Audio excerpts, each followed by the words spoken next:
C'était une réunion de concertation, évidemment pour aborder toutes les questions qui ont défrayé la chronique les 3 derniers jours. Et nous avons arrondi les angles.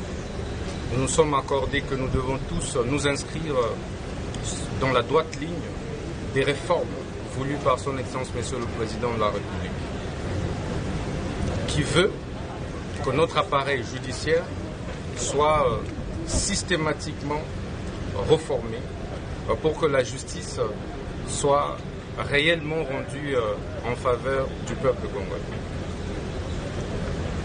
Il n'y a pas de problème entre le ministre d'État, le ministre de la Justice et garde des Sceaux, et les membres du Conseil supérieur de la magistrature et les magistrats en général.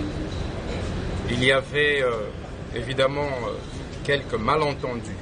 Donc il était question de pouvoir faire l'état des lieux de l'appareil judiciaire. Nous avons épinglé la nécessité qu'il y a d'opérer des réformes qui vont dans le sens de lutter drastiquement contre la délinquance économique et financière. Et c'est sur ça que nous avons travaillé et nous nous sommes accordés que cela se fera désormais dans un climat d'harmonie parfaite et qu'à partir de ce jour, il n'y aura plus des déclarations, que ce soit de la part des syndicalistes, que ce soit de la part des membres du cabinet du ministre d'État, ministre de la Justice. Désormais, toutes les questions qui concernent l'appareil judiciaire passeront par ce cadre de concertation. Toucher ou piétiner le prestige, si c'est de cela qu'il s'agit. N'oublions pas que quelquefois un mot peut être sujet à incompréhension et faire croire à l'inimitié, faire croire à un problème là où il n'y a pas de problème.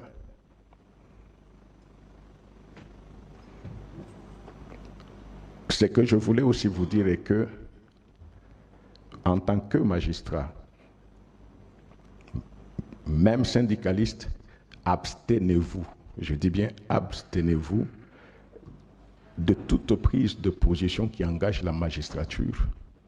Abstenez-vous d'utiliser les réseaux sociaux. Vous n'êtes pas n'importe qui. Vous n'êtes pas n'importe qui. Vous n'êtes pas sans savoir que si quelqu'un, parce que très souvent, même nous ici, combien de fois j'ai vu des tweets à mon nom sur mon compte. Et il y a des collègues qui m'écrivent pour le chef, nous avons, je dis non. Et là, je vous dis encore de façon officielle, je n'ai aucun compte, aucun. Je n'ai jamais eu de compte jusque-là. Ni Twitter, ni quoi, tout ce que vous pouvez appeler là, je n'ai aucun compte. Je n'ai jamais eu de compte. Ce qui fait que tout ce qu'on peut poster, bien en prenant la photo du président du CSM, mais ce sont des photos qu'on peut trouver n'importe où. Ne nous laissons pas emballer par n'importe quoi. Montrons que nous sommes des magistrats. Entre le CSM et le ministère de la Justice, il n'y a jamais eu de mur, il n'y en aura jamais. Avec celui qui est là, avec tous ceux qui ont précédé, même avec tous ceux qui viendront, parce que nous sommes les deux mamelles d'un même corps.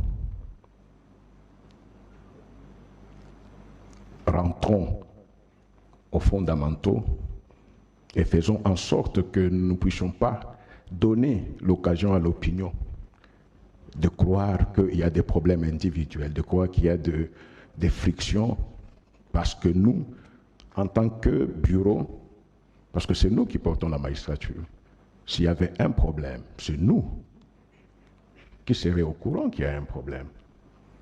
À notre niveau, que ce soit en privé, que ce soit en public, il n'y a jamais eu de friction. Et vous devez aussi savoir, même dans vos ressorts, entre les hommes, il peut y avoir des problèmes, mais ce qui donne la hauteur, c'est la façon avec laquelle nous pouvons faire face à ces problèmes-là. J'espère que j'ai été très clair, chers collègues. Qu'on n'entende plus parler de ces pratique. Il y a des problèmes, je répète, venez voir l'autorité. Vous avez vos chefs. Vous trouvez que le ministre de la Justice, et d'ailleurs vous en tant que syndicaliste, vous devez être en collaboration avec le ministre de la Justice.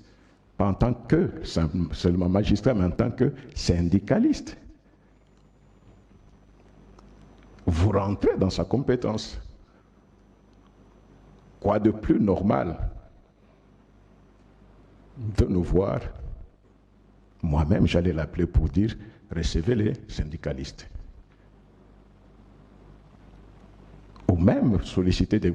Non, chef, nous avons sollicité un rendez-vous pour rencontrer le ministre sur tel point qui ne concerne pas le fonctionnement de vos juridictions, mais qui concerne la sphère syndicale. Ce n'est pas si compliqué que cela.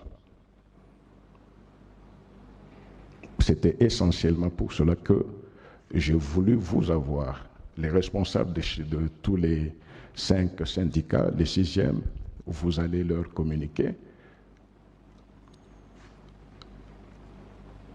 Que ce soit le ministre de la Justice, que ce soit le CSM, n'importe quelle institution de ce pays travaille pour la vision qui a été impulsée par le chef de l'État. Et rendons-nous compte qu'il n'y a aucune institution isolée qui peut l'accomplir seule. Ne perdons pas de temps à nous détourner de ce qui est essentiel. C'est le moment de regarder devant et de nous dire, au moins demain, les générations qui viendront diront, il y a eu des magistrats à telle époque. Je vous remercie. Voilà.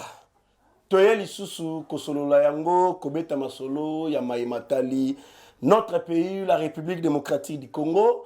Na mokolo mwalelo toko partager na bino Matali, notre gouvernement ya République démocratique du Congo o ekambami na premier ministre madame Judith Tuluka Suminwa lolenge kani makambo e ali kotambola. Torosola nabino na kati ya 54 membres ou même 50 membres na kati ya gouvernement ya madame Judith Tuluka Suminwa banani oyo bali kosala makambo bali kolobela yango na terrain oliete bango baloba to ba communicateur soki pe bazalaka pe na ba communicateur point d'interrogation oliete ba communicateur baloba mais ba action na bango sur terrain et ali ko pousser bato balobela yango. En tout cas, ba o bali ko travailler, bali ko sala malamu, elongo bani balobela bango. Balobela bango te pourquoi on doit vraiment ko défendre batunyon so bali ko bunda pour l'intérêt général de la nation. Qu'est-ce que maître Constant Mutamba, oyazali ministre de la justice a sali décision nini a quoi ici oyo ba magistrat ebele ba komi kolela. Na lobby ba greffier ba magistrat ba komi kolela. Ba chantier na bango etikali inachevé. Car Constant Mutamba a bloqué Oyo Bali Kobenga mafia. Donc, c'est la justice qui élève une nation. Ce qui justice c'est Zamabe, Mboka, moyen est développé qui ne peut liboso ezalité. Toroso la malamu dossier à Constant Mutamba na ba décision Oyo Azui pour na aider mokonzi ya mboka na vision na ye ya Congo ebunga. Na point Oyo landi tokobeta lisolo Toali koyoka ete eza na alliance moko cessé entre Jean-Marc Kabunda Kabund na Martin Fayulu Madidi. Na wanga o toali koloba Martin Fayulu Madidi azali na niveau ya États-Unis d'Amérique a participé na o bali kobenga convention des démocrates aux États-Unis d'Amérique. Jean-Marc Kabunda Kabund abengisaki ba cadre ya parti politique na e ba militant. Mayenini alobina bango bokoyeba yango na émission ya mokolo mwalelo bolanda kibino moko presque na ba réseaux sociaux ba publication totali même ba communicateur numérique ya ba M23 ba IPPRD par-ci par-là y compris na compte Twitter ya John Numbi ba publia qui était selon ba propos na bango ba lobby le président Tshisekedi atindi ba commando po baboma Joseph Kabila na niveau ya Zimbabwe. John Numbi ya zwa lobby bakangi kutu batu yango pe a balancer na ba photo na compte Twitter na ye Oh, il semblerait pour naye à lobby Tshisekedi atindi batuba éliminer Joseph Kabila na Zimbabwe na ye mokopé. Tolandaki gouvernement zimbabwéen bavandaki kimia. En fin de compte, vérité bimi. Gouvernement ya Zimbabwe ba briser silence ba lobby concernant affaire wana. Nini ba lobby peuple congolais na sengi vraiment bozala ebele tokokota na mozindo ya makambo. Po boye ba réalité pe vérité ya likambo wana ezali nini. Kolo wana peuple congolais bolandi bino moko to ali kokene na ba multiples sommets pour na défendre kolobela mayemali koleka à l'est de la République démocratique du Congo. Gouvernement ya Rwanda ba délégat batu na bango na niveau ya Angola, ya Kinshasa pe ba délégat ya bango batu na niveau ya Angola pour na kosolola mayemali crise à l'est de la République démocratique du Congo, agression ya ba M23 en République démocratique du Congo. C'est par là que na kati ya bosololi yango Rwanda atalisi présence ya ba militaire na yena mabele ya Congo ezali pour ke basala nini pe Kinshasa ba ye ko déposer mokoloto na bango na plan ya neutralisation ya banani makambo eza ya ko changer Kinshasa ba ye ko épingler kotalisa ete na feuille de route ya Rwanda ezali na bisika moko te oyo elobeli négociation na ba M23 mais na ba point autre solo la ki étalisi ete désarmement, cantonnement ainsi que identification par la RDC ya ba élément ya M23. Kagame azu vertige bisika azali, Kigali moto epeli, c'est par là que toye komona mokolo ya mardi. Le M23 babandi bitumba na ba wazalendo veut dire opesi mbwambwa boyi. Toye komona même mokolo ya mercredi na ba 2h du matin, le M23 bitumba ya makasi na FARDC et le FARDC na niveau ya Ituri bakei ko réussir opération ya ko récupérer plusieurs villages. Oyo ezalaki na contrôle ya ba terroristes du M23 soutenus par les Rwanda. Na niveau ya Masisi opesi mbwa boyi. Vraiment wanande e ali ba point oyo tokosolola na bino na émission ya mokolo mwalelo na Africa Cool Télévision. Bonjour et bonsoir de partout dans le monde. Na ebiete bozali ebele bovandi liboso ya ba etando ike po bokoka koyeba mayenini mali koleka na mboka Congo, bokoka koyeba évolution ya maye ya este e ali kotambola ndenge nini évolution ya bobimi ya gouvernement ya madame Judith Tuluka Suminwa e ali kotambola ndenge nini évolution ya social pe ya ba point ebele na situation sécuritaire ya mboka makambu mali kotambola lo lenge kani. Voilà, sans plus tarder, to bandana nous na point moko concernant ba étranger. Nazali nanga contre ba étranger te. Na ba pays ebele iyal ba étranger. Na ba pays ebele ezana ba congolais ba ali na mboka wana pe ba bengami ba étranger. Na mboka na biso pe ezape na ba étranger. Mais bisi kakani ngai sikoyo na lingi ko condamner.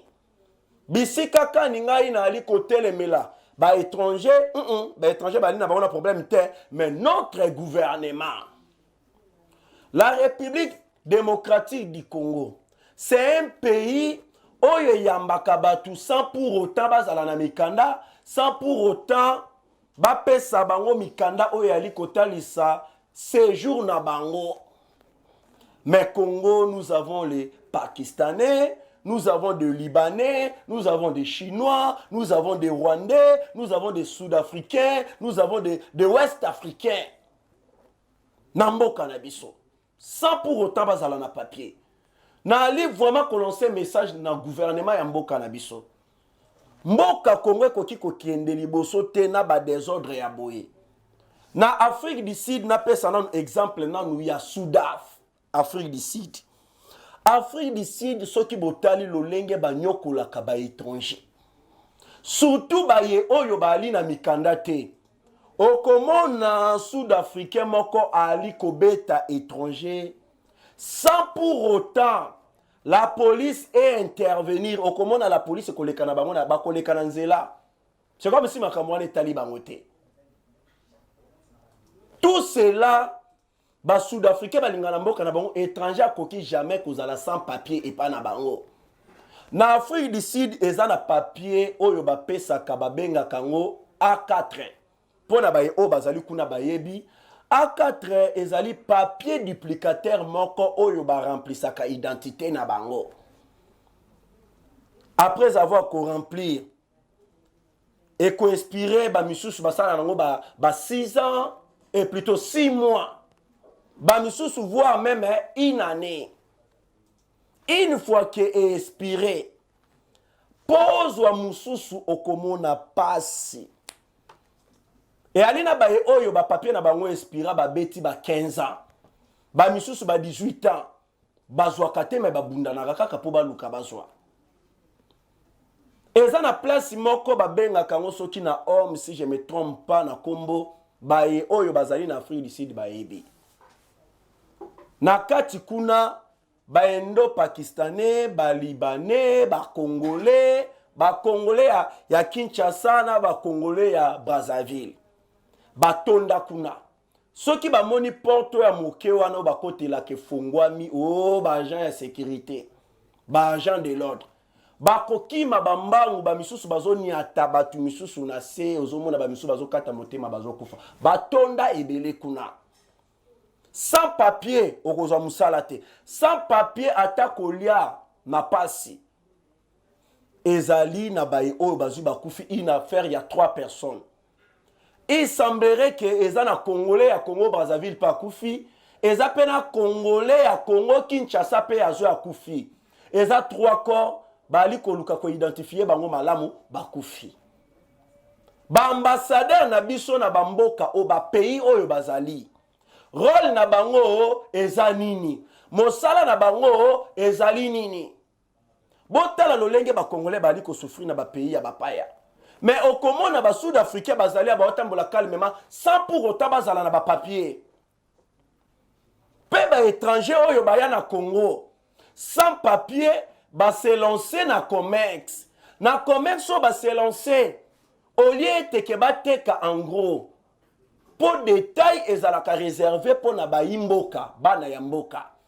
Mais ba payawana sans papier, ba ali koteka en gros, ba ali pe koteka pe en détail, moyen bana ya mboka ba kolomboka ba se retrouver ezalité. Botala désordre parfait tambola na mboka na biso.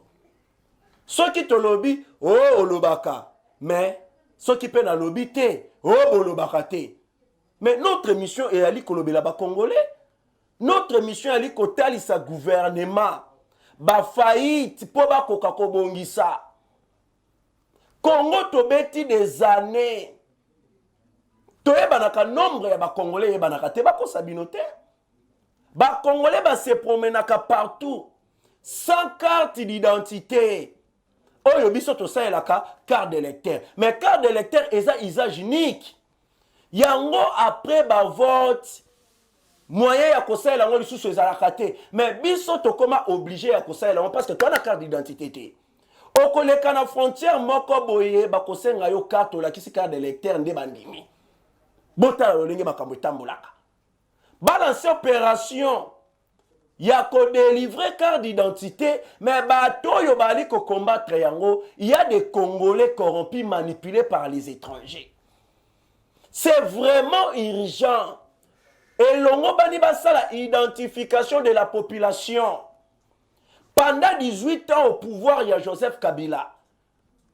Nakatanga, ezana ba étranger na ba Rwandais oyo ba transforma bango ba komisa bango ba katange. Ce sont des mutubali ko combattre, ko pousser aux République du Katanga. Bango ne bali ko soutenir les Bakatakatanga. Donc les véritables Katangé ba comme ba victime ya ba faux Katangé. Tolo bate. Bomoni importance ya identification. C'est pour sauver notre pays peuple congolais. Aujourd'hui, le président de la République Félix Antoine Tshisekedi Tshilombo, malgré Azwaki retard il y a 7 mois avant d'être premier ministre Abima, Pe histoire ekomami na mboka na biso, c'est la toute la première fois tozwa premier ministre oyo Ali Mwasi. Ngai message na ko passer na madame Judith Tuluka Suminwa. Nga nazalaka contre mutute, mais na lingaka nde na pousser mutunde asala mosala malamu. Nakoki komi tala ngai te, biso to bundaka pona intérêt général de la nation. Soki nga na se retrouver et que ba Congolais ba ali kolela. En tout cas tabino moko na misu ya Nzambe et ozala malamu te. Bino pe ba ibo ali proche ya premier ministre. Soki mabe ezali bondi mabalobela bino ke mabe ezali po premier ministre akoka kobongisa. Madame Judith Tuluka Suminwa ayeba ete batu bakotela ye makasi koleka ba premier ministre ya mibali o baleka. Po ba Congolais ba mesana komona ba premier ministre zalaka mibali. Mais ye aza ya mwasi ya liboso na ba mama na ba jeune fille okumu na bango ezali epa na yo. Surtout na deuxième mandat oyo. Pour premier mandat, peuple congolais ba comprendre ki mokonzi ya mboka po azalaki na majorité te. Tolekisaki tango molai na makambu ya FCC cash bino moko bomonaki. Mais après bokati ya FCC cash bokabwani, c'est que le président de la République a été kosala et l'équipe même na 18 ans ya Joseph Kabila au pouvoir na mwangonga ya moke wana. C'est par là bayaki kopesa ye mérite ya Honori Kauza. Donc veut dire asali koleka o babana ko s'attendre na ye asala. Lolenge moko na DG ya DGI, le pasteur Barnabé Mwakadi Mwamba, ya moto moko kaka na IDPS OP bali kopesa ye diplôme de mérite ya Honori Kauza. Pona maye oyo asali et dépasser oyo babandaki kobanza eteke ye akosala. Na IDPS yende mutu azui à part le président Tshisekedi. Madame Judith Tuluka Suminwa yeba yango IDPS majorité na parlement, IDPS majorité na Sénat. Ozana eloko oye koki ko bloquer o tepo osala malamu. Balobaka na lopoto avant kolongola bipotina miso ya moninga elongo bani obanda na yo moko. Soki yo motu ya train oali kotambola malamu te, yeba baye oyo baali kolanda yo pe bakotambola malamu te. C'est que le peuple congolais ignore. Le président de la République règne, mais ne gouverne pas. C'est lui ou celle qui gouverne, c'est le premier ministre. Lokola madame Judith Tuluka Suminwa, yende moto ali mokonzi ya gouvernement. Depuis bobimi ya gouvernement, na yebite ba réalisation, madame Judith Tuluka Suminwa, toali koyoka te eloko moko peut-être asali na kwembwe na kwembwe na kwembwe. Et ali sumute kotuna to e ali sumute pona koloba. Constant Mutamba ya ye ali kopesa bato mosolo po balobela ye te, mais ba action ya ali kosala na terrain nde mutu ali kotinda bato balobela ye. Na gouvernement ya 54 membres ou 50 membres si je ne me trompe pas. C'est comme ici et ali kaka na moto moko.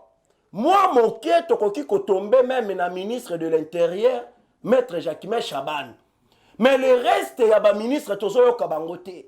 C'est comme ici le gouvernement n'a pas bimité. Madame Judith Tuluka Suminwa, quand le président de la République a kendaki na Zimbabwe, yondo kotisaki conseil des ministres. Conseil des ministres boyo katoali koyoka conseil. Toebite mayenini oyo bosulula kana kati. Peuple bali kozela ebele na kati na yo mama. Deuxième mandat oyo, le président de la République a lobaki bokomo na deuxième mandat. Les erreurs du passé et qu'on se répétait les sous-soutés. Maman Judith Tuluka Suminwa, toali kozela ebele et pas na yo. Na boyi na kota na ba débat, oh non, aza ya PPRD, toi ou na PPRD, toi travailler na batu ya PPRD. Ndeti chargé de mission na yo monsieur Papi, ali ya PPRD, toboite. Eza pena batu musupe ya PPRD pe ya malamu bazali. Mais soki bokomi kozwa batu bo pesa bango ta place ba travailler. Mais bo banza pe baye oyo babunda na opposition. Bo banza pe ba e oyo ba defendaka mokonzi ya mboka mokolo na mokolo. C'est pas dit que tu es du PPRD ou bien autant na PPRD to bokota na union sacrée puisque union sacrée za ya biso. Mosapi moko e kosokole longité. Le président de la République ali na bosenga ya batu nyonso. Mais bo travailler na vision na ye. Eza lokola moboti moko mwana na ya zo atangi asilisi. Mais moboti wana aza na relation na ba ministre te. Aza na relation na gouverneur te, ba bourgmestre te. Awa na Congo komaka ka faire ya relation. C'est que moboti wana mwana ne akozwa mosala te puisque moboti wana aza na relation na ba konzité, c'est ça. C'est pas dit que po bozwa batu elongo bani kaka relation non, mais bota la pe bwanya mayele na moto ya moto. Po bokoka kozwa ye. Vous êtes le ministre non pona baikaka ya parti politique. Po bayi ya parti politique bazala. Po bino ba soutenir bino. Eza pena bayi ya parti politique te ba soutenir bino. C'est que nous les peuples congolais toali kozela. Tomo na bosala musala. Nga nazala ennemi ya mutute nazala contre mutute mais na pusaka nde batu basala parce que na li molobeli ya ba congolais. Merci beaucoup na ministre de la justice et garde Sceaux Constant Moutamba, le jeune leader. Constant Moutamba oyazali ministre ya bureauté mais ministre ya terrain. Autaki kolanda dossier moko babimisaki bato na mapangu na bango sans fondement légal. Ayaki inde yemoko ayaki kokita sur terrain ka ba famille wana ba mabota wana balalaki na bango na balabala. Constant Moutamba akiti. Yesoki ayoki kaka dossier moko ezali lié na justice, il faut yemoko alandela yango personnellement. Ayaki kokoma na niveau ya lingwala. Alandeli ba makambu wana amoni bosali makambu lolenge sengele salimate ayaki kozongi sa famille wana na ba droit na bango. Donc veut dire bazongeli bandaku na bango. Bomoni sikoyo kozala ministre ya peuple. Bilembo wana ne mtu ali ko pousser batu balobela Constant Moutamba. Constant Moutamba azali ministre ya liboso oyo kutu banda akomi ministre ali ko kende libanda ya potote alobi ya ko kena potote arozala kaka awa. Pour mission na c'est de servir le peuple congolais. Alobi même ya ko changer mutuka ta kotambolaka na mituka na ye wana. Alobi ebele babendi ye matoyi balobi ya kasoma pe mapangu pe na Gombe koma na Gombe. Ya lobi na ya na Gombe te na rozalaka bisika nga na zalaka. Oye longo bani to changer ezali justice et répondre na demande ya ba congolais. Le ministre de la justice maître Constant Moutamba asuka kiwana te pona ko bloquer ki mafia en République démocratique du Congo, aye ko lancer likanisi moko ya motuya.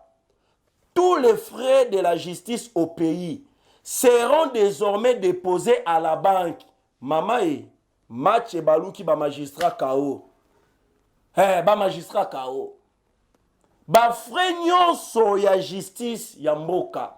Désormais, ba kobanda ko déposer yango na banque. Ce qui veut dire ki mafia moyen sale malisusu ezate. Akei mosika na maloba na ye. Plus question pour les greffiers et magistrats de percevoir les frais de la justice. Guichet ezali bisika o bakobanda ko kitisa yango na banque. Soki kaka motomoko atelemeli yango. Aye baete motomoko to batomoko batelemeli yango. Bakokanga bango bakosambisa bango na lolenge moko na ba mafie pe suka na bango ekozala na prison centrale ya Makala. En tout cas, ba magistrat ba mapangu na bango ba chantier na bango etikali inachevé. C'est là où bango ba profitaka kolia mbongo ya libenga ya l'état na kimafia. Donc Constant Moutamba akati circuit ya kimafia. Ba menace oyo ba ali kosala contre ye. A répondre na bango. Alobi na yebi bato yo babombami na sima na bino na yebi bango malamu. Boye ba ete ke bo ali ko menacer ngate bo ali ko bundisa ngate mais bo ali nde ko bundisa mokonzi ya mboka Félix Antoine Tshisekedi Tshilombo. Mais na ko se laisser faire te. na komemana bino bitumba oyo kinosuka. C'est ça vraiment l'homme qu'il faut à la place qu'il faut. Moto oyo ba Congolais babandaki kozela. Moto oyo batu bali kolobela ye sans pour autant ye atinda batu balobela ye eza à travers ya ba action oyo ya ali kosala nde mutu ali kotindela batu balobela ye. Félicitations maître Constant Mutamba soki ba ministre oyo bali na bolingo ya mboka lokola yo bozalaki ata 10 mbele Congo oyo twali kobeta masolo mususu. Ba oyo basalite na sengi na binope bo amboate le pas lokola ministre de la justice maître Constant Mutamba bo sala lokola ye pour l'intérêt général de la nation. De l'autre côté peuple congolais Kinshasa makambo. Kinshasa makambo. Le VPM de l'intérieur maître Jacquemain Chaban atambolaki na ba cameraman na équipe na ye na niveau ya makala po na kotala ba souciat ya la police. Bino moko boyebi na makala lolenge kani insécurité ya bakuluna ezalaka. Mais eloko ekamwisi VPM de l'intérieur maître Jacquemain Chaban, mais ba souciat ezalaka kuna. Pourquoi bazali incapable ya kosala eteke kimia ezala? Ye moko alobi na kita na terrain na palper du doigt. Bolandi pourquoi tolobaka ba ministre bozala ya bureau te. Bozala ba ministre ya terrain. Bolandi pourquoi tolobaka. Ye moko akiti na terrain. Kokoma na makala peuple congolais. Maître Jacquemain Chabani amoni souciat moko na makala. Na souciat yango ya kokamwa e ali kaka na policier moko. Na makala souciat policier kaka moko. Policier yango pe ali pe na mundu kite.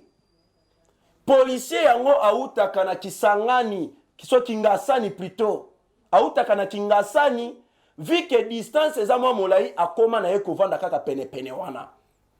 Na souciat yango etonda ba moto ebele. Policier sa mundu ki ye moko na souciat agardane kaka ba moto. Soki kulune bandi, policier wana kimaka abandona ka souciat. Sirobolo ba kimie kokota lolenge kanikuna. Batamboli na souciat mususu na aveni moko baye oyo bazalaka na makala soki bakoki koyeba bali kobenga ngo si c'est Louvoanga si je me trompe pas. Bakomi kuna souciat vide mutu azate. Mais bandi komituna me awa batu bakei wapi? Basutuka bo civil moko bimi mbango boza koluka nini awa? Souciat vide mais civil ne mutu ali ko contrôler souciat à la police. Babiloko oyo maître le nom encore c'est qui Peter Kazadi ou azalaki VPM de l'intérieur botala makambo zo tika civil nem ta koma ko kengela souciat vide ata policier mon côté ndebo ali koyoka insécurité bakolona population ba ali ko souffrir ba ye ko tambola kokoma toujours na elengesa ba ke kokuta souciat ya la police peuple congolais dépôt ya bateau, souciat à la police, dépôt ya bateau. Sinon, bolo banangai, kulu ne kosila ndenge nini. Na ye kolanda général Blaise Kilimalimba, na maître Jacquemain Chaban, bazolinga balancer opération, ya kosilisa kulu na République démocratique du Congo, ba monter ba stratégie pour mettre fin na mayemateli kuluna y compris phénomène ya ba kidnapping to ali koyoka komi ko continuer. Bomoni différence ko kita na terrain et ko sala ete boko ka koyeba ba réalité o eza na terrain. Mais ce que vandi na bureau ba rapport ba ko banda kotinde la bine ko za la réalité o eza sur le terrain te. C'est ça la différence ya ko travailler sur le terrain. Lokola gouverneur ya ville province de Kinshasa gouverneur ya ville province de Kinshasa na kombo ya Daniel Bumba Lubaki. Ye patali alobi non. Na koki kozala na bureau te. Elongo baninga ipena kitape na terrain. Na tala pe ba réalité au peuple ba monaka. Na cadre de l'opération ya coup de poing. Le gouverneur de la ville province de Kinshasa Daniel Bumba Lubaki akitaki kotala lolenge ba travaux de la rivière Mboso na Limete. Lolenge makambo ali ko salema pe l'évacuation des déchets à Kitambo. Atali lolenge kani mosala et ali kosalema, lolenge kani mosala et ali kosalema. Akendaki même ko visiter Yemoko, station de transfert de déchets ainsi que la décharge finale d'Empasa. A visiter Yemoko lolenge kani makambuma ali kotambola. Daniel Bumba Lubaki ayaki kokita kotala lolenge kani ba journalier ba ali kosala musala pe atei bango na phénomène matolo wali koleka moni journalier moko papa pesanga 1000 francs papa kabelanga 500 francs ah papa sombelanga maye Daniel Bumba telemeli yango apekisi na bango lobi na bango na journée ba ali kofuta bino $5 na $5 okoki kocha mwa mayele po o s'organiser ole ya komi kitisa kosenga batu na nzela mais bon se focaliser na oyo ba pesa kabino lelo zu $5 lobi $5 veut dire $5 na journée na mokolo moko okoki ko s'organiser a telemeli phénomène ya matolo bon senti bino moko différence ya baye oyo bazali na terrain na baye oyo bazali kaka na ba bureau yango biso to ali kosenga bobima na terrain bosala mosala peuple ali kozela ebele na epana bino. Merci beaucoup côté wana na point wana j'espère bien toleki na point wana toye na oyezo elandi on dirait alliance Jama Kabund Akabund na Fayulu Madidi esalemi na katimini. Jama Kabunda Kabund autaki kobengisa ba cadre ya parti politique na ye, abengisa kina ba militant ya parti politique na ye, oyo bazalaki représenté na batu na bango, bakendaki na prison centrale ya Makala na cellule oyo Jama Kabunda Kabund azali. Avant dia sololi na ba parti politique na ye, asengi na bango ete mokolo ya le 31 oye kotombe samedi bokende na aéroport ya Njili pona koyamba Martin Fayulu Madidi oyo auti a participer na oyo bali kobenga convention des démocrates na États-Unis d'Amérique boyamba ye.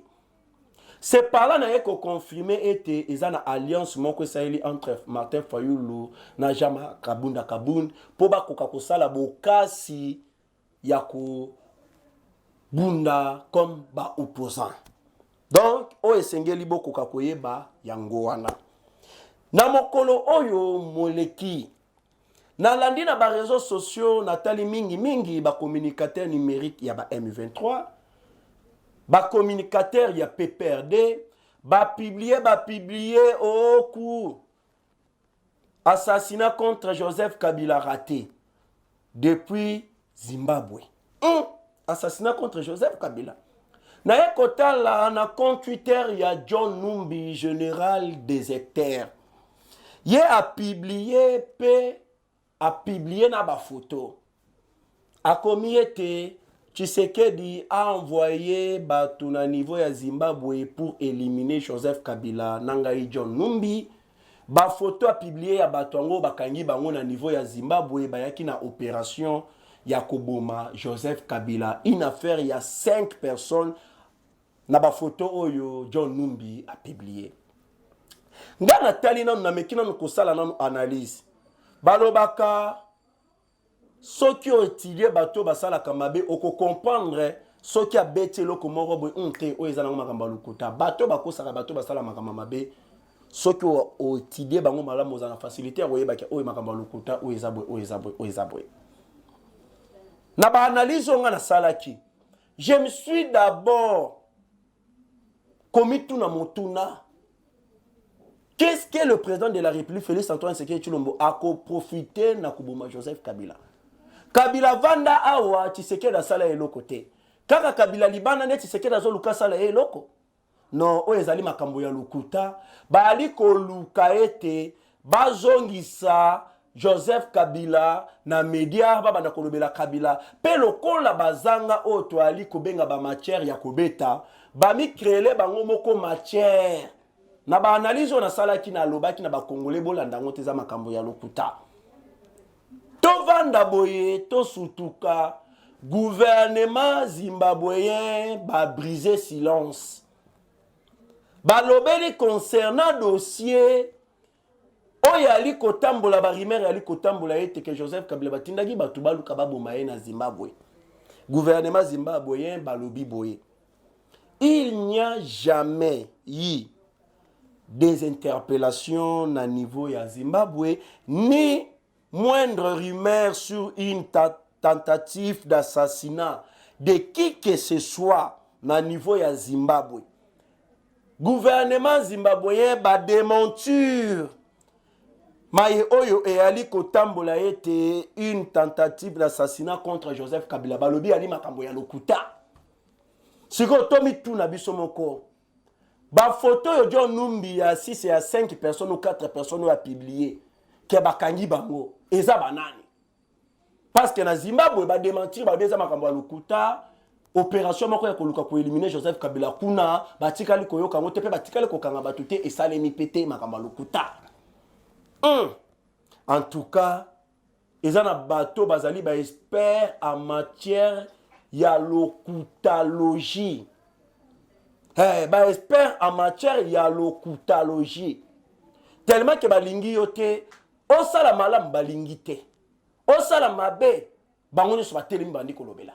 Na malam bazo bundisa, na mabe bazo bundisa sikoyo. Moto sala nini po bo bundisa te. Bon comprendre bino moko et ali makambu ya lokuta yango na lobaka ete notre mission ezali akoya liboso ya ba etando na bino totalisa bino bosolo na makambu oyo mali koleka na ngonga oyo na ali koloba peuple congolais PPRD o boyoka ki silence radio PPRD o bavanda ki PPRD o ekota lisusu ba réunion te PPRD bazongeli ba réunion Monsieur Jimmy Kitenge na Dunia Kilanga Junior Mpechi Ferdinand Kambere bazongi si ba réunion na ba réunion na bango bali kosolola ba stratégie lolenge kani ba kosala po bazonga aux affaires ba récupérer pouvoir. C'est pour cela bolanda ki na mikolo ezwelekaki secrétaire adjoint du PPRD na kombo ya Ferdinand Kambere aloba ki ete esengeli na régime Tshisekedi ba déposer démission na bango ka balakisi biso ete bazali incapable ya komema kimia na mboka. Soki biso tozongeli bokonzi biso tozali favorable ya ko dialoguer na Rwanda pour que kimia izonga.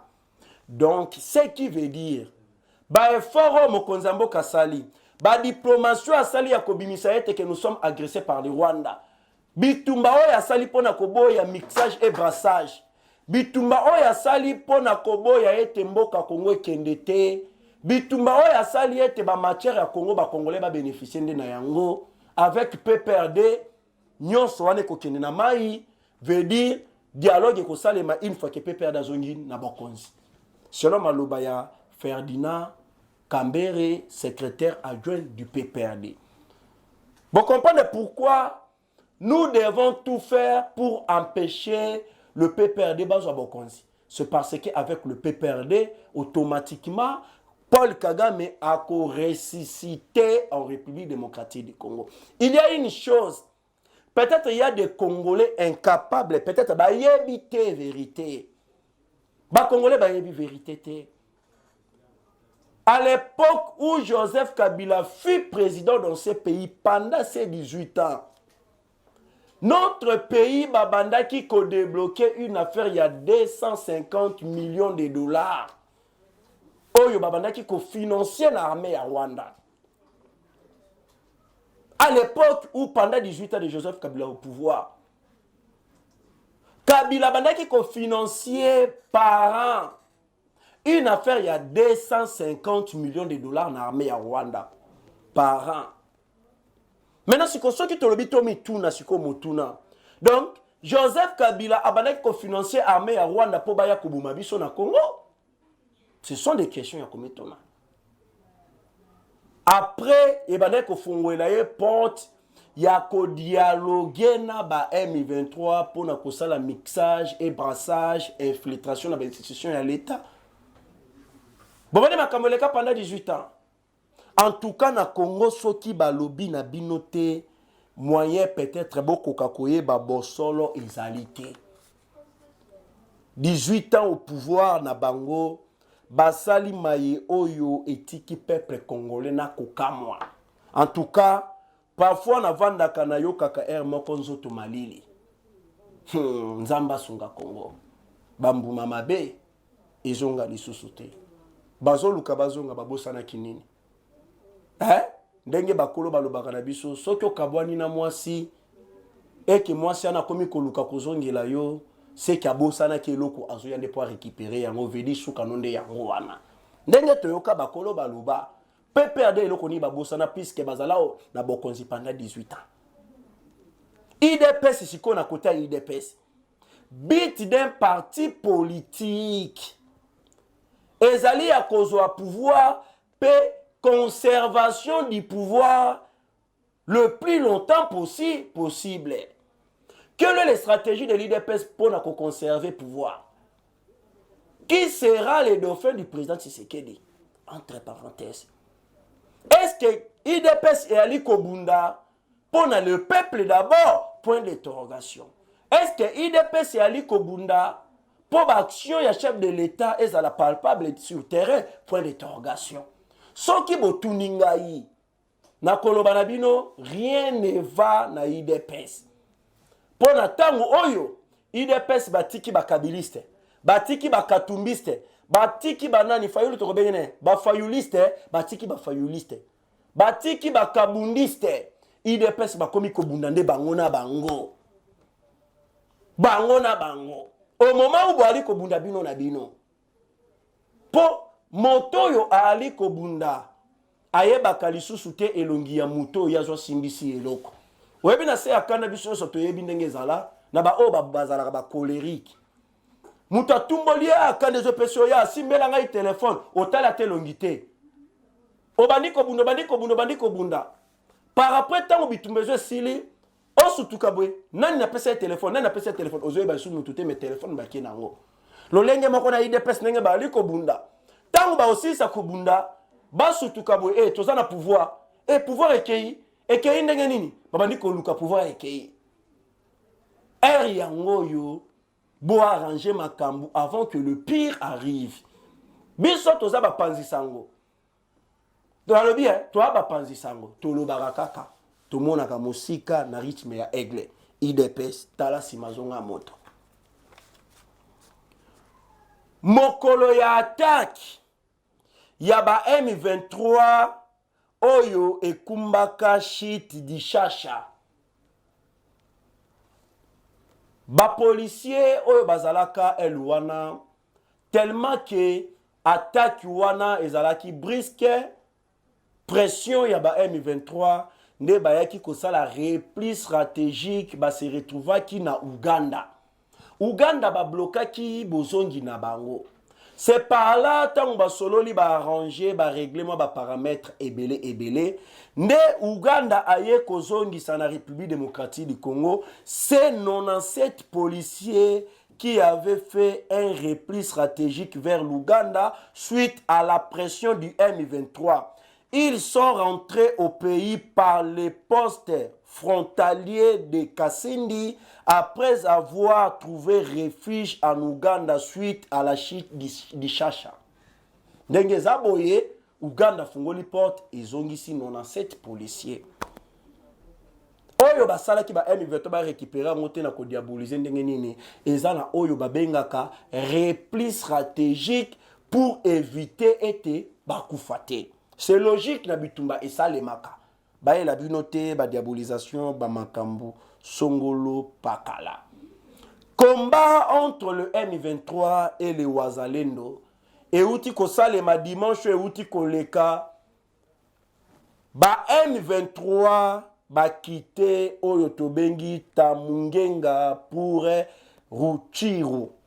Ba yaki ko tomber na embuscade ya ba Wazalendo. C'est par là que les Wazalendo va frapper bango le longement incroyable Même chose, Oyo Ezue Salemi sur l'axe Kalengera Tongo et sur le tronçon Mushimbiri, près de Rutshuru Centre.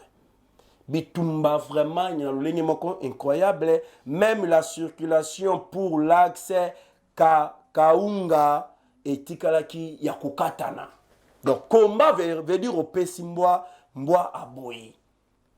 Mais Boali Koyoka été Bali Koloba, cesser les faits, cesser les faits. Mais le M23 est incapable de respecter cesser les faits. Nathalie Sabino Sikoyo, qu'est-ce qui se passe? Car problème est au Vandinde, na Luanda, na Angola. Problème est à niveau ni peuple congolais. Kagame, Abanza qui était, Baje Oyo Abandaka Kosala na Joseph Kabila. Eza le même G Oya Komema yango na président Tshisekedi, mais a trouvé que Tshisekedi n'est pas Kabila. Eza na un notable ya Est. Alobi Tshisekedi c'est un héros. Nabo konzinaye nanya wa kokaki koloba ete que c'est Kagame qui nous agresse. Nabo konzinaye nanya kokaki kotele me ba M23. Mais tandis que tozalaki na bitumba, otelemeli M23 babomiyo. Si Mamadou Ndala azalaki na bomoye, bolinga ki bolekisa ye awa botuna ye. Voilà, c'est en pleine émission. Bolinga bolekisa awa botune alinga katali sabino réalité pe cause ya liwana ye. C'est parce que a telemelaki ba Rwandais du M23. Mais avec le président actuel, okoki ko telemela bango pona kobundela mboka no moyeba bomayo, ezate parce que eza droit na yo. Na Angola, délégation ya Kigali, na délégation ya Kinshasa, bali kosolola tout autour ya maye oyetali situation sécuritaire ya est de la République démocratique du Congo. Na masolo na bango, Kagame liboso abandaka koloba ete makambu ya ba M23 na mabele ya Congo e concernenga te eza affaire ya ba Congolais bango na bango. Après ete ba expert ya ONU bayaki ko brandir ba preuve ya kotalisa ete baye oyo bali ko composer majorité na kati ya mouvement ya ba M23 ezali ba militaire ya Rwanda pena ya Uganda. Congo pe ezwaki ba preuve. Toyaki ko capturer plusieurs militaires ya Rwanda ba RDF na ba carte na bango yali kotalisa ete ke bazali force spéciale ya Rwanda. Comme ba preuve na biso. Après cela, Kagame azangi lolenge kani akoki ko justifier présence ya ba militaire na mabele ya Congo, nde aye sikoyo kodiembela na marchandise na ya ba FDLR. Kagame aye ko justifier présence ya ba militaire na mabele ya Congo koloba ete ba militaire nanga baza na mabele ya Congo pour traquer les FDLR, oyo bali ko planifier plan pour ba déstabiliser bo konzi nangai. Bazali depuis na est ya Congo. C'est ça raison au Kagame a commis ko utiliser. Na Angola, bayi oyo bazali délégation ya Rwanda, bazali koloba ete non militaires bazali pona ko traquer les FDLR. Selon maloba o Kagame a pesi bango. Moyen to retirer bango na mabele ya Congo, ezate kino nous allons neutraliser les FDLR. Bino moko siko botala. Le FDLR n'existe pas. À l'époque, Tozoaka, 2020, FDLR capturé, Tozongisaka bango na Rwanda, puisque ce sont des Rwandais. Na kati ba M23, Kagame azo ba FDLR Rwanda, nde aliko utiliser bango lisusu pe na kati ba M23. Car il y a plusieurs rapports qui démontrent que le FDLR bazala recruté peut formé par Paul Kagame. FDLR ezeloka Kagame, M23 Kagame, Red Tabara Kagame, Alliance Fleuve Congo Kagame. Mais aujourd'hui, Kagame a raison, il y a qu'à justifier présence à militaire na mabele à Congo. Oh, c'est pour traquer les FDLR. Oh, yemo konde mto ali mokonzi na bango. Kinshasa tali, Tshisekedi tali. Le collègue azali ko se pengler na dossier à ba FDLR. Qu'est-ce que nous devons faire pour te mettre contre mire? C'est par là que la diplomatie de Kinshasa eye ko basculer opération pe marchandise ya Paul Kagame ou ebengami FDLR. Kinshasa a accepté de signer le plan de neutralisation de FDLR. Mamaï, match baluki. Nalobi, match baluki. Kinshasa bandimi, ko signer plan de neutralisation ya ba FDLR qui reste la marchandise que le Rwanda utilise pour la guerre dans l'est de la République démocratique du Congo.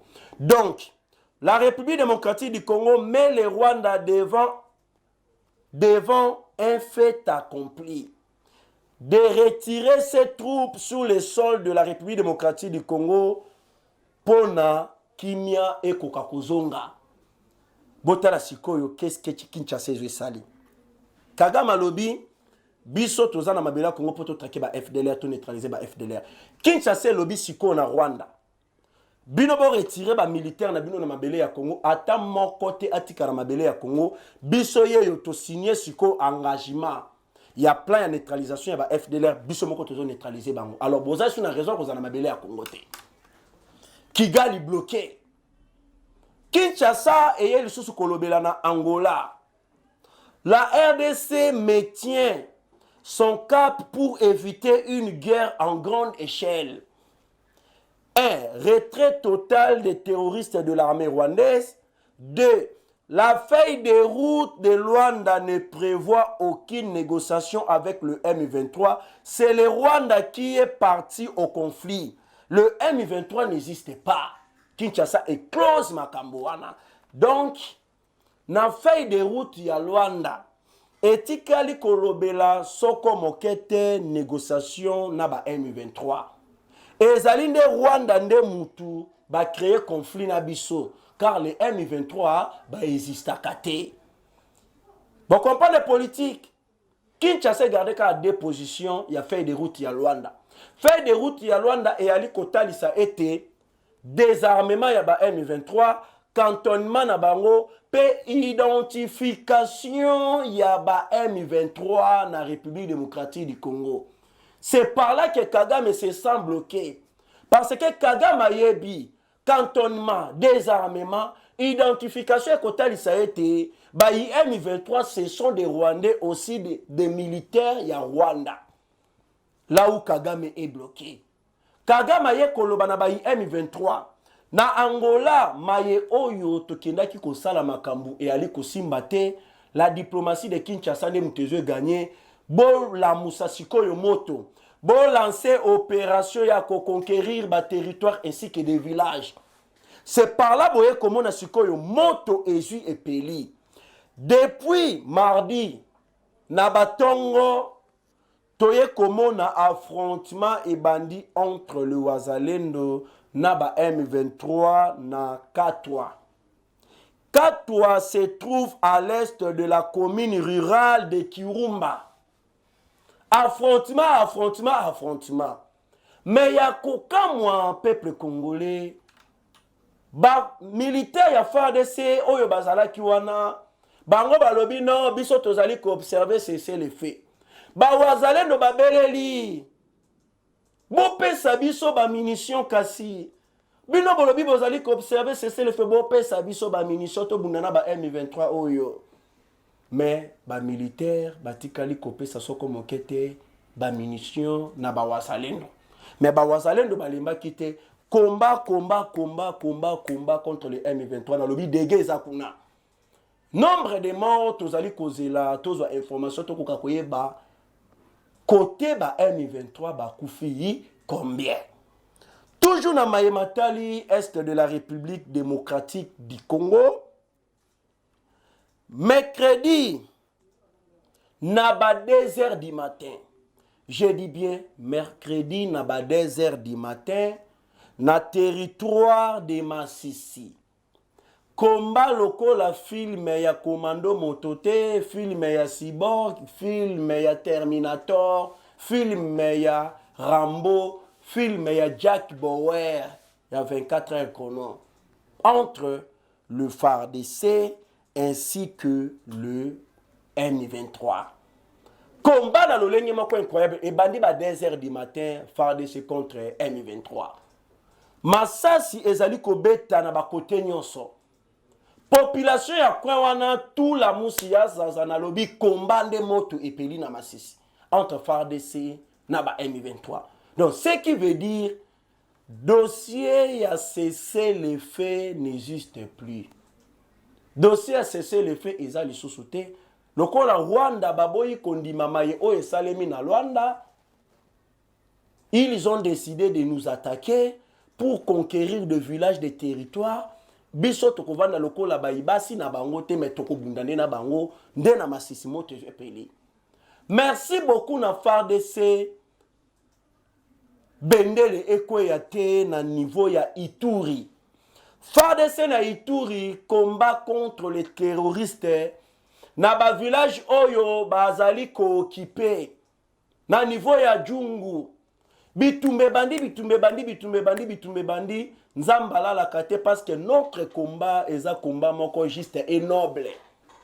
FARDC baye ko réussir ko récupérer plus de 20 villages oyo ezalaki na contrôle ya ba terroristes rwandais du M23.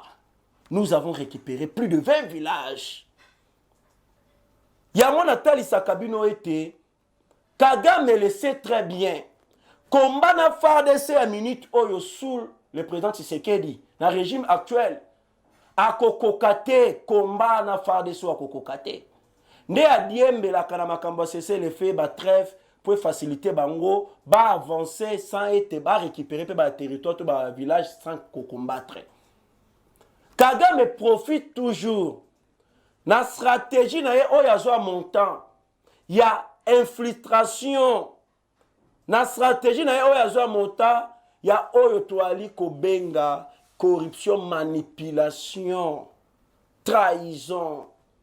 Je le dis tout le temps ici, sans la trahison, Kagame a koki kosala le côté parce que nos frères, il y a Est, Misusu et Ali Koka Musabiso, Ali ko soutenir ba M23 en catimini pour déstabiliser leur propre pays. Imaginez-vous. Sans la trahison, Kagame ne peut jamais réussir. Ayebi ango ete. Na Congo, nous avons des catcheurs. Na Congo, nous avons des boxeurs. Na Congo, nous avons des karatékas. Nous avons des judokas, pe ba maître. On a ba pays à Libanda ba ali kolonga. Mais na Rwanda, na tikala ko katali solo boxeur moko te na Rwanda. Karateka moko na Rwanda na yokate wa champion. Champion ni Rwandais obino bozi boyebi na mai o etali sport. Bazala kate donc to beta bango na ba façon nyoso. En tout cas, ce qui a toujours kaka bakam to tindi kaka na Rwanda akoki kobeta katikati ya ba Rwandais bakao. To tindi na Rwanda kobeta katikati. Martin Bakoli akobeta force spéciale ya Rwanda mobimba bakao batikaka munduki makofi. Akobeta force spéciale ya Rwanda mobimba bakao akomi pa Kagame bete kao bo Kagame bukani adae. Donc bango bazana mutu moko te ba bimisela biso ya makaso aleki ba Congolais. Kagame le sait très bien, guerre na biso akolonga te. Vérité za tuti mais etikala kaka vérité. Wana nde na minute oyo makambu mali kosalema na ba parti moi songolo pakala na est de la République démocratique du Congo car la diplomatie que Kagame espérait que Kosimba donc ça a échoué face à la diplomatie de la République démocratique du Congo que ba pesi biso raison na ba poignon so ton limite le FDLR olobi ke balingi ba déstabiliser bo konzo mais ton limite biso moko ba imboka to lingi skoto traquer to neutraliser bango peut to tchema koloto na biso comme engagement mais yo longwa kasina mabela ko retirer batuna yo. Bon, comprendre bien mon peuple congolais des aventures de Paul Kagame. Si bolandi Kagame na ba aventure à bongo veut dire te toko bandaka ko baluka kaka côté moko. Merci beaucoup nos militaires.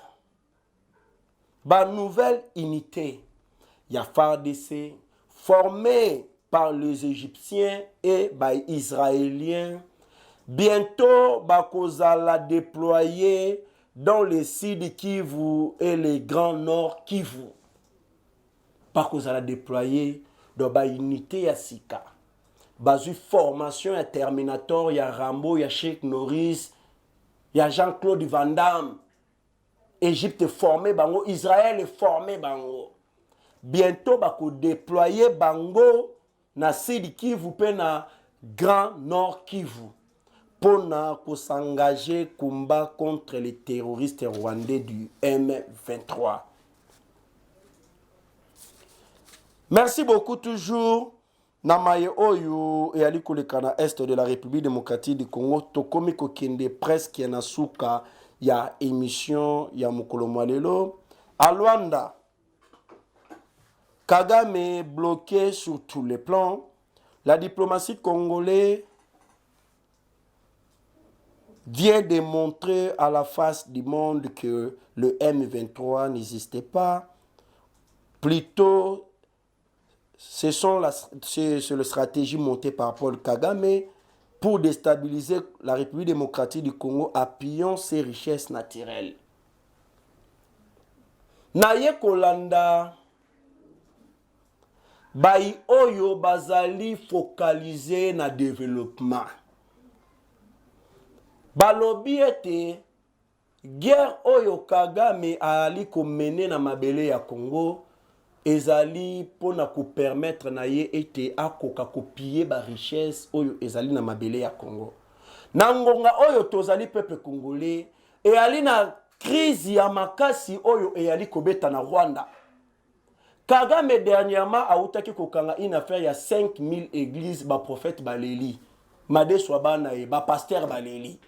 C'est par là que Kagame aye sikoyo kokoma ko taxer ba église. Ba église comme à futa ba taxe. Donc Kagame n'arrive plus à kokate crise ezali. Sans la République démocratique du Congo, Rwanda et kokoka ko vivre te. Ndenge totanga na ba école, sans le fleuve Nil, Égypte serait désert. Ndenge moko sans la République démocratique du Congo, Rwanda est à désert. C'est pour cela que Kagame a monté toujours un plan. Nanzela ya ko déstabiliser mboka na biso, nde ko permettre yende opération ya copier. C'est un peu ça, moi Mayematali, actualité en République démocratique du Congo, ya maye oyali koleka sur tous les plans. Tosololi na bino na point ya liboso.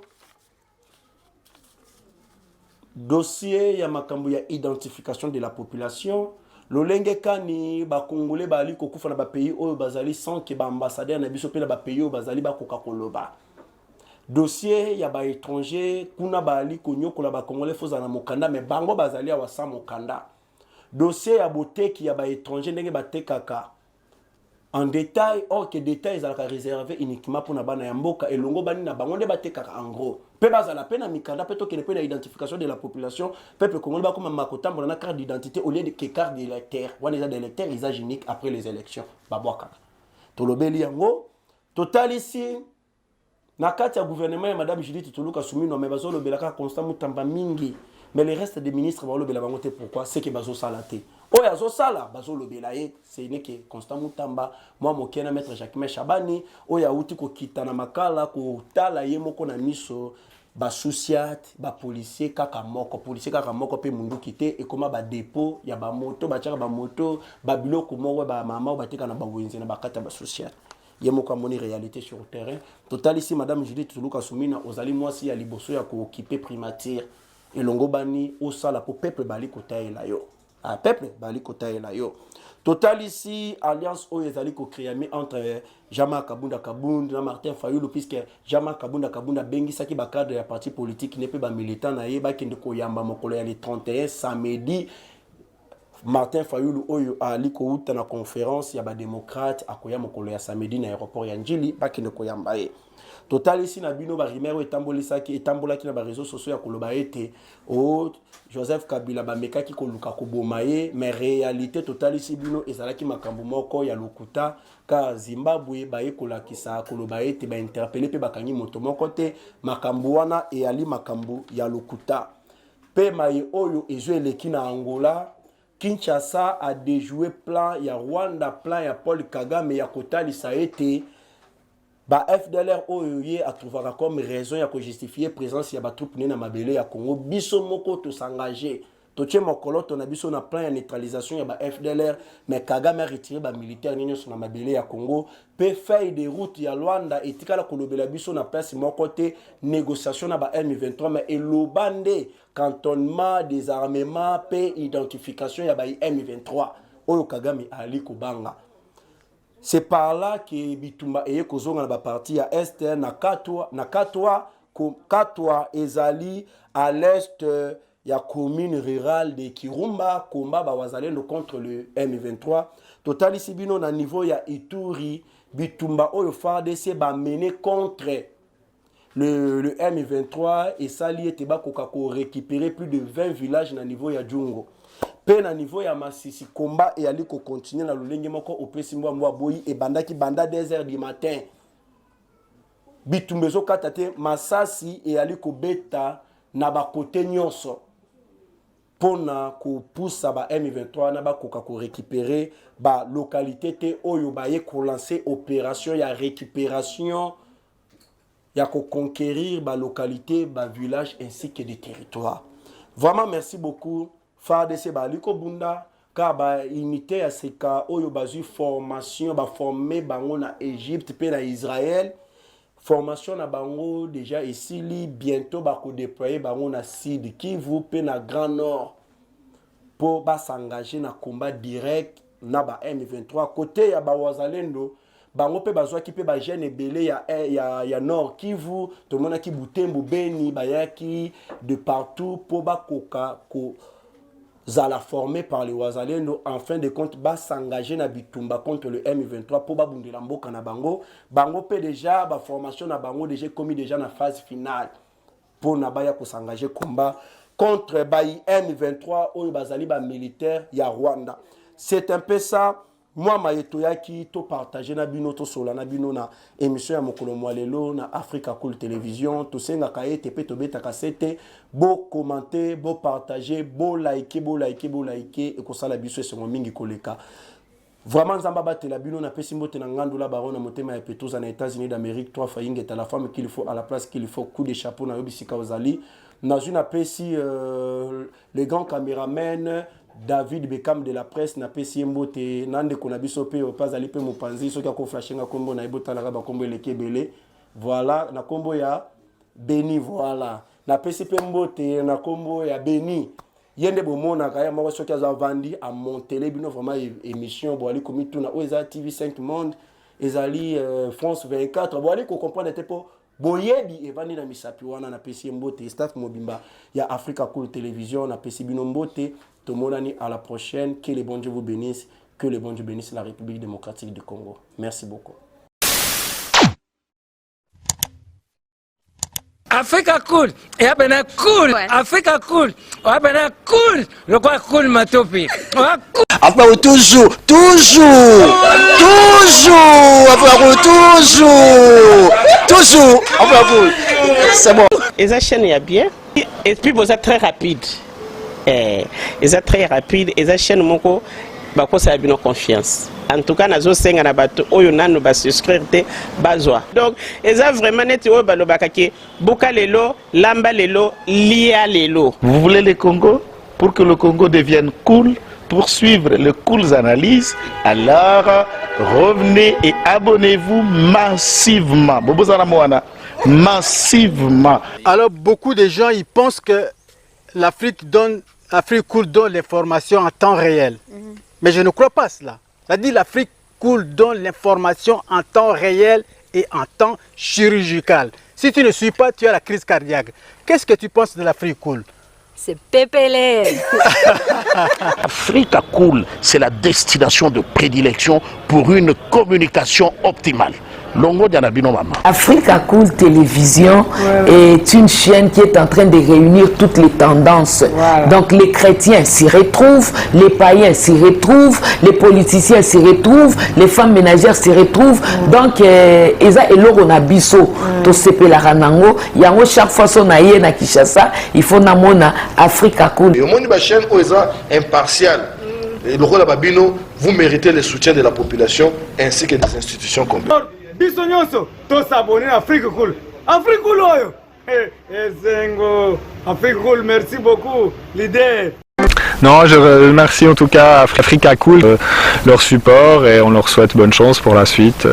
On leur souhaite le plein succès. Placer un petit mot par rapport à la récompense Oyo.